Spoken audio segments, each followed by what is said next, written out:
E aí pessoal, tudo em ordem? Maravilha, queridos e queridas, fofinhos e fofinhas, muito bem-vindos a mais uma aula de filosofia. E agora vamos dar continuidade aí ao nosso curso, vamos falar hoje do último autor clássico da filosofia grega, Aristóteles, Bom, vocês já devem ter ouvido falar da história do Aristóteles, Foi aluno do Platão durante 19 anos, Depois da morte do Platão foi preterido na direção da academia, que era aquela escola que Platão tinha fundado em Atenas, justamente porque o Aristóteles, mesmo enquanto aluno, desenvolveu um projeto filosófico, uma proposta de filosofia que era contrária às ideias de Platão, chateado, por ter sido preterido na direção da academia, etc., Aristóteles sai dessa escola filosófica, funda uma escola chamada Liceu, também em Atenas, que também fica conhecida como escola peripatética, que no grego está relacionado basicamente a peripatos, está relacionado a movimento, transformação, certo? E essa tônica vai ser extremamente importante dentro da filosofia aristotélica, uma vez que ele vai dar uma ênfase muito grande às transformações, aquilo que nós conseguimos perceber dos seres, Bom, galera, antes de mais nada, vamos tentar entender, a maneira como Aristóteles começa a construir essa teoria do conhecimento. Antes de mais nada, é importante a gente ressaltar o seguinte, o Aristóteles se baseia numa crítica extremamente importante ao dualismo platônico, crítica essa que vocês devem se lembrar, embasada no dualismo entre sombras e ideias, tudo bem? Ou seja, para o Platão existia um mundo das ideias, onde estariam as essências dos seres, onde estariam todas as ideias, etc. E as sombras que estão relacionadas ao mundo sensível, às percepções sensitivas que nós temos, dos seres, das coisas, enfim, certo? O Aristóteles critica essa concepção porque, na filosofia do Platão, não existe nenhuma ligação entre as ideias que nós temos dos seres e aquilo que nós percebemos com os nossos sentidos, tudo bem? Ou seja, quando a gente pensa nessa construção, queridos e queridas, da ideia do conhecimento, na verdade, segundo Aristóteles, como é que pode existir a essência, por exemplo, de uma árvore e as sombras, que nós percebemos pelos sentidos, sendo que elas existem em planos completamente paralelos e sem nenhuma conexão entre si? O Aristóteles, então, vai defender a necessidade de que exista uma conexão extremamente importante entre as ideias e os seres, aquilo que nós pensamos, os conceitos de todas as coisas, etc., e o que nós chamamos de percepções sensitivas, perfeito? E é justamente para criar essa conexão, ou essa junção entre o mundo das ideias e o mundo das sombras, que seria o mundo das ideias e o mundo das sombras no Platão, que o Aristóteles acaba criando um conceito chamado de metafísica, certo? Muitas vezes a gente pode ver metafísica associada também à filosofia platônica, mas enquanto um termo filosófico, ela passa a existir a partir do Aristóteles. Tudo bem, galera? Bom, na verdade, quando a gente trata então de metafísica, meta está relacionada a além, física, physis, natureza. Tudo bom? Ou seja, nós estamos falando de ideias, aquilo que está além da physis, aquilo que está além do que nós observamos, as ideias dos seres. Mas a grande sacada do Aristóteles, na verdade, está no fato de que nós temos a construção dessas ideias metafísicas dos seres, que ele vai chamar de categorias, de conceitos universais, a partir da observação dos seres particulares. Quer dizer, as ideias elas não pré-existem à observação dos seres particulares, como era aquilo que existia no Platão. Lembre-se que para o Platão a gente já traz as ideias prontas lá do mundo das ideias. Para Aristóteles, nós temos um processo de construção desse caminho, de construção dessas categorias a partir dos sentidos, uma vez que eu consigo, pela observação de diversos seres particulares, construir essa ideia universal, certo? Construir essa ideia de uma categoria. Então, eu observo 100 seres humanos, 200 seres humanos, e a partir daí eu consigo, pela minha capacidade racional, tudo bem? Entender o que há de semelhante entre os seres, e a partir daí eu consigo construir essa ideia universal de um ser humano. E isso acontece com as ideias, né, de todos os seres, de árvores, de cadeiras, de cachorros, enfim, qualquer tipo de construção dessas ideias, queridos e queridas, é dada a partir da observação dos seres, certo? Bom, para construir esse conceito, né, para construir esses caminhos, a gente precisa de um método, tudo bem, que ele vai chamar de silogismo, né? O que é o silogismo aristotélico, fofinhos e fofinhas? Significa, na verdade, a percepção de que eu consigo construir axiomas a partir do que nós observamos dos seres.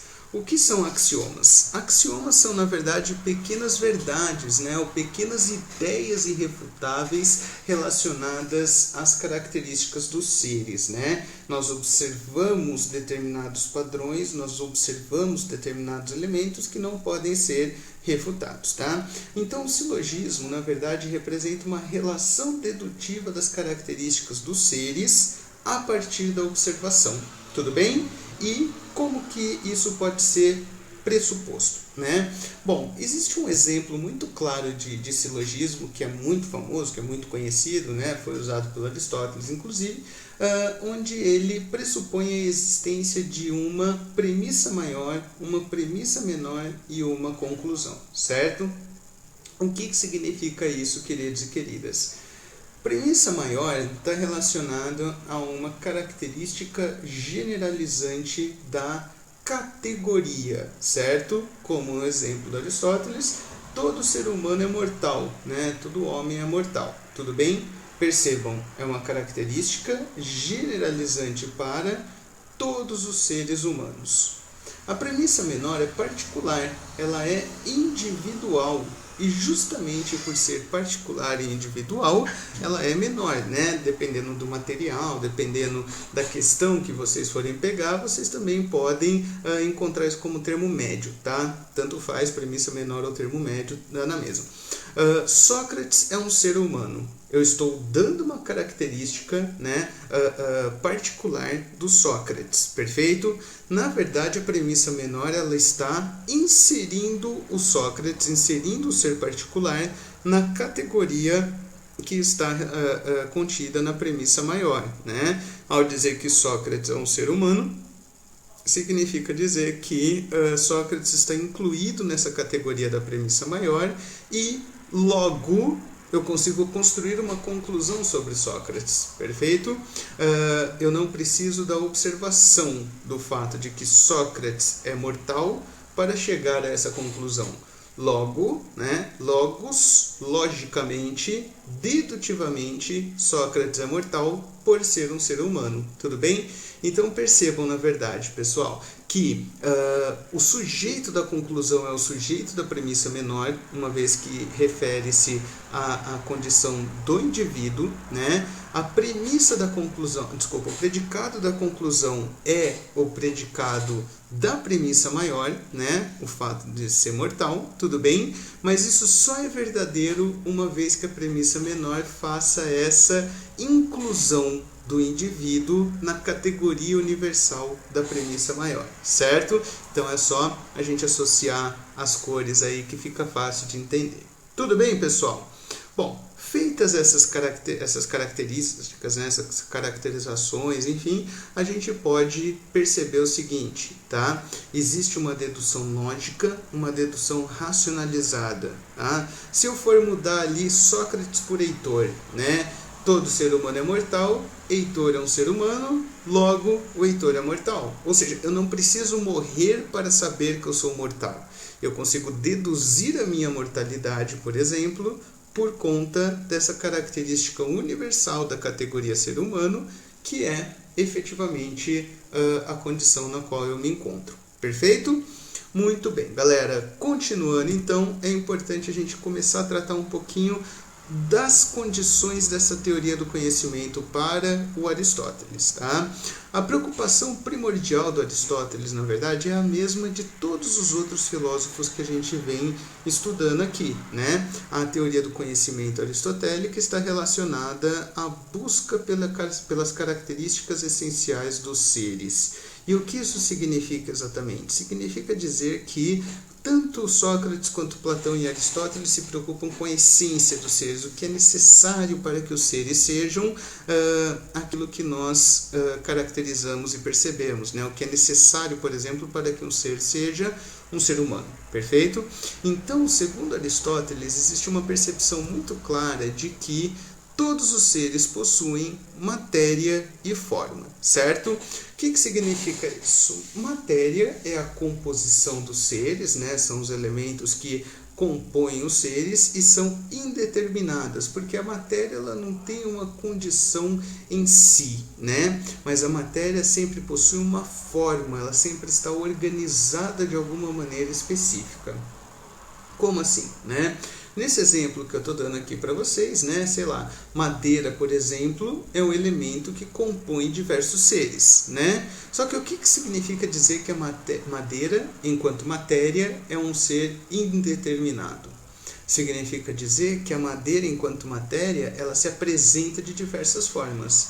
Então eu consigo observar a madeira na forma de cadeira, na forma de lápis, na forma de uma porta, na forma de baú, na forma de árvore, por exemplo, mas nunca madeira em si, sem nenhuma forma. Então, fofinhos e fofinhas, prestem muitíssima atenção aqui. A madeira, ela é a matéria indeterminada dos seres, que sempre pode ser observada na forma de algum ser de madeira, né? Então, na forma de árvore, na forma de porta, na forma de mesa. Tudo bem? Bom, todos os seres, então, têm matéria e forma, né? Isso representa a condição essencial de todos os seres e a partir daí, fofinhos e fofinhas, as transformações desses seres são dadas a partir das condições ou das características de ato e potência. Ou seja, ato, queridos e queridas, representa a característica do ser nesse momento, né? É só vocês se lembrarem, por exemplo, quando você faz um pagamento no ato, né? Um ato numa peça de teatro, é aquilo que está acontecendo no momento, é pagar naquele momento, tudo bem? Isso significa que o ato são os seres agora, né? Porém, todos os seres teriam alguma potência que Aristóteles associa ao vir a ser. E o que significa isso, queridos e queridas? Significa dizer efetivamente que todos os seres têm uma tendência, uma potencialidade de se transformar em algo diferente do que eles são. Aristóteles usa um exemplo que é muito claro, né, que é muito fácil da gente entender, na verdade, que é justamente pensar na construção de uma semente, por exemplo, né? Uma semente ato tem a potência para se transformar numa árvore, né? Se ela estiver num solo fértil, etc., tal, ela vai crescer, desenvolver e vai chegar na condição de árvore. A árvore, que era a potência da semente, transforma-se em ato, tudo bem? Porque a árvore passa a existir, ato. A semente deixa de existir. Agora, a árvore, ato, tem a potência para se transformar em lenha. Vamos supor que um lenhador chegue lá, corte essa árvore, certo? E passa a existir lenha. Lenha, que era a potência da árvore, transforma-se em ato. A árvore deixa de existir, o que existe agora é lenha, perfeito? A lenha, enquanto ato, tem a potência para se transformar em cinzas. A lenha deixa de existir, as cinzas, que eram potência da lenha, passam a ser ato, perfeito? Percebam o seguinte, todas essas transformações, elas ocorrem sempre no sentido de potência para ato, e isso é muito importante, porque sempre aquilo que os seres devem vir a ser, né, ou podem vir a ser, na verdade, vão ser caracterizadas como uma substituição do ato anterior, né? Quando a potência se transforma em ato, o ser se modificou, o ser se transformou. Tudo bem? Outras características que determinam as peculiaridades de todos os seres, né, são as diferenciações entre essência e acidente. Segundo Aristóteles, a essência é aquilo que o ser é, né? São suas características mais necessárias. Então, eu, Heitor, por exemplo, sou essencialmente um ser humano, tudo bem? Porém, eu tenho várias características acidentais que fazem com que eu seja único, né? Com que eu seja apenas o Heitor e não existe outro ser humano igual ao Heitor entre os mais de 7 bilhões de seres humanos do planeta. Por quê? Né? As características acidentais, elas são características mutáveis que não afetam a essência. Ou seja, olha só que massa. É nós pensarmos no seguinte, né? Essas características mutáveis que não afetam a essência, por exemplo, o fato de hoje eu ser careca, né? Sendo que eu já fui cabeludo, por exemplo. Perfeito? Né? Eu posso ser mais alto, mais baixo, enfim. Essas características, elas não afetam a minha essência, Heitor, enquanto ser humano. Por quê? A essência do ser humano seria, por exemplo, ser mortal e racional, certo? Ser mais alto ou mais baixo, mais gordo ou mais magro, cabeludo, careca, ter a barba mais comprida ou mais curta, enfim, são características acidentais que vão se transformando ao longo da minha vida, mas não alteram a minha essência. Tudo bem? Ou seja, são as particularidades dos seres, certo? Agora, para entender as características mais profundas, mais importantes dos seres, Aristóteles cria uma teoria chamada de teoria das causalidades, ou seja, onde existiriam 4 causas fundamentais, certo? Em que a gente precisa fazer algumas perguntas aos seres, certo? E essas perguntas nos dão características fundamentais desses seres, né? 4 causas: causa material, causa formal, causa eficiente e causa final, certo? Vamos pensar num ser, como um exemplo clássico, né? Um ser, uma estátua da deusa Atena, por exemplo. Qual é a causa material desse ser? De que ele é feito? Qual é a sua composição? Né? Vamos pensar que essa estátua é feita de mármore, por exemplo. Então, mármore é a causa material dela. A causa formal, ou seja, a forma, como é o ser, a maneira como essa matéria está organizada, é, por exemplo, a deusa Atena. Né? A estátua da deusa Atena é feita de mármore na forma da deusa Atena. Certo? Se essa estátua fosse, sei lá, a estátua de um cavalo, ela teria a forma de um cavalo. Perfeito? Né? A causa formal seria um cavalo. Causa eficiente representa a resposta para a seguinte pergunta, né? O que impulsionou a transformação desse ser? A causa eficiente, portanto, ela está relacionada, saca só, ao elemento externo que gera uma transformação no ser. Que transformação é essa? Daquilo que era potência para ato. Se a gente for pensar na estátua da deusa Atena, por exemplo, a estátua ela hoje é ato porque ela foi potência de algo anteriormente, certo? Então existia um bloco de mármore, que era ato, mas que tinha potência para se transformar na estátua da deusa Atena. Perceba que é necessário um agente externo ao bloco de mármore para fazer com que a sua potência transforme-se em ato. Tudo bem? Nesse caso, a causa eficiente é o escultor. É o elemento que efetivamente fez com que essa transformação acontecesse. Que transformação? A transformação de potência para ato. Tudo bem? A causa final, fofinhos e fofinhas, está relacionada à seguinte questão, né? Para que serve o ser? Qual é a sua finalidade? Né? Podemos pensar que a finalidade de uma estátua da deusa Atena é cultuar a deusa, honrar a deusa, louvar a deusa, enfim. E a causa final, ela é aquela que vai orientar as demais transformações, as demais causas dos seres. Como assim? Se a finalidade do ser fosse, por exemplo, honrar ou glorificar, enfim, as conquistas do exército ateniense, essa estátua não seria uma estátua da deusa Atena. Mas essa estátua seria a estátua, queridos e queridas, de um soldado ateniense, por exemplo. Então a causa final desses seres seria o que orienta, né, ou seja, o elemento que orienta as transformações dos seres, as suas demais respostas. Tudo bem, galera? O Aristóteles, nesse processo, acaba construindo a ideia da necessidade de um primeiro motor imóvel, ou seja, de um ser, algo que impulsionasse as transformações dos seres, que impulsionasse as transformações da natureza. Por quê? Porque é como se a gente fosse pensar no efeito dominó como sendo a mão que derruba a primeira peça. Porque essas transformações elas não acontecem sozinhas, elas não acontecem do nada, elas precisam ter um ponto de partida. Mas esse ponto de partida tem que ser imóvel, porque se ele mesmo se transforma, tudo bem? Significa dizer que teria que ter outra coisa que o transformou. Então eu preciso de algo que mova sem ser movido, que transforme sem ser transformado. O que é isso para o Aristóteles? Ele, na verdade, não chega a uma resposta muito clara, né? Ele só percebe a necessidade da existência desse primeiro motor imóvel, tá? Que, posteriormente, lá na filosofia medieval, vai ganhar a ideia de Deus, certo? Mas, nesse momento, o Aristóteles apenas pressupõe a existência de um ser, de um primeiro motor imóvel que gera as transformações na natureza.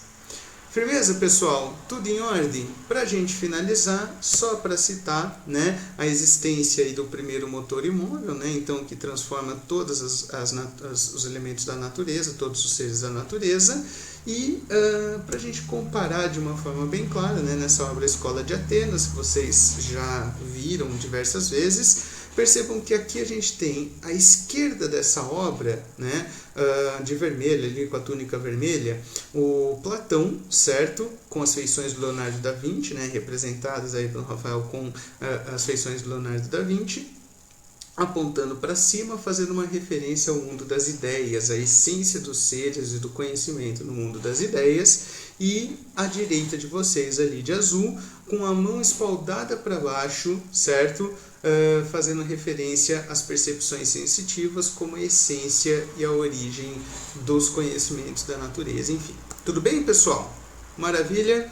Espero que tenha ajudado vocês aí. Beijos e abraços. Tamo junto.